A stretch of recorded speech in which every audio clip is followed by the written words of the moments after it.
യോഹന്നാൻ 14:1 നിങ്ങളുടെ ഹൃദയം കലങ്ങിപ്പോകരുത്, ദൈവത്തിൽ വിശ്വസിപ്പീൻ, എന്നിലും വിശ്വസിപ്പീൻ.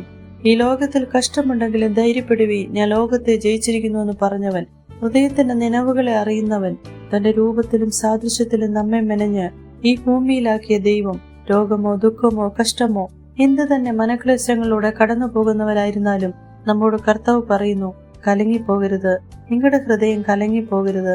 നമ്മുടെ വിശ്വാസം എത്രത്തോളം വലുതാണ്. അവിടുന്ന് നമ്മെ നോക്കുമ്പോൾ പ്രസാദം വരുമോ? പലതിനെ ചൊല്ലി മനം കലങ്ങിയും വിചാരപ്പെട്ടു ഇരിക്കുന്ന മാർത്തയോട് കർത്താവ് പറയുന്നു, മാർത്തേ, നീ വിശ്വസിച്ചാൽ ദൈവത്തിന്റെ മഹത്വം കാണുമെന്ന്. എന്നാൽ ഒരു കനാന്യ സ്ത്രീ മകളുടെ സൗഖ്യത്തിനായി ദൈവത്തോട് നിലവിളിക്കുന്നു, സഹായിക്കണമെന്ന് ഉറക്ക യാചിക്കുക, കർത്താവിനെ നമസ്കരിക്കുന്നു. എന്നിട്ടും കർത്താവ് ഒന്നും പറയുന്നില്ല. ശിഷ്യന്മാർ അവളെ അവിടുന്ന് പറഞ്ഞുവിടാൻ ശ്രമിക്കുന്നു. അവൾക്കറിയാം കർത്താവിന്റെ ഒരു വാക്കു മതി അവളുടെ മകൾക്ക് വിടുതലാണെന്ന്. അത്രയും ആഴമേറിയ വിശ്വാസം കർത്താവിൽ അവൾക്കുണ്ട്. കർത്താവ് പറയുന്നു, മക്കളുടെ അപ്പം എടുത്ത് നായ്ക്കുട്ടികൾക്ക് കൊടുക്കുന്നത് നന്നല്ല എന്ന്.